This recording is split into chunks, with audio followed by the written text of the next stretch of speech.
Star Talk, presented by Tibbot Luxury Soap, powered by Beautyna. Tibet luxury soap, বাংলাদেশের রূপ।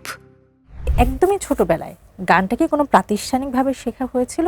না, আমার মূলত প্রাতিষ্ঠানিকভাবে কখনো শেখা হয় নাই।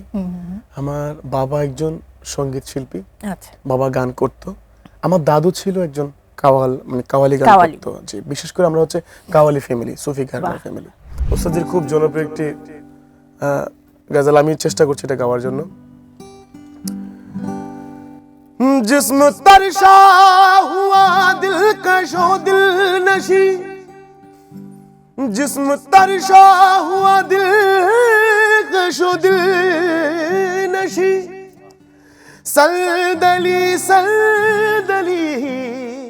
যখন একদম স্টার্টিং এ গান করতেন, জি। এখন সে আপনি স্টেজ, কনসার্ট সব জায়গায় দাপিয়ে বেড়ান, সেই মানুষগুলোর সঙ্গে যখন দেখা হয় মানে অনুভূতি তখন কেমন হয়?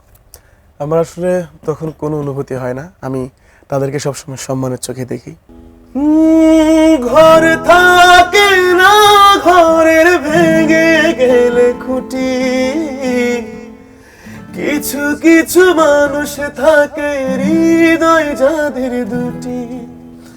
আমার বন্ধুর বন্ধু আছে আগে জানতাম না, মন না দিলে ভালোবেসে দুঃখ পাইতাম না। পবিত্র ঈদ উল আজহায় 5 দিন ব্যাপী বিশেষ আয়োজন star talk, presented by Tibbet luxury soap, powered by Beautina. দেখবেন ঈদের দিন থেকে ঈদের পঞ্চম দিন প্রতিদিন রাত 8:20 শুধুমাত্র এটিএন নিউজে। তিব্বত লাক্সারি সোপ, বাংলাদেশের রূপ।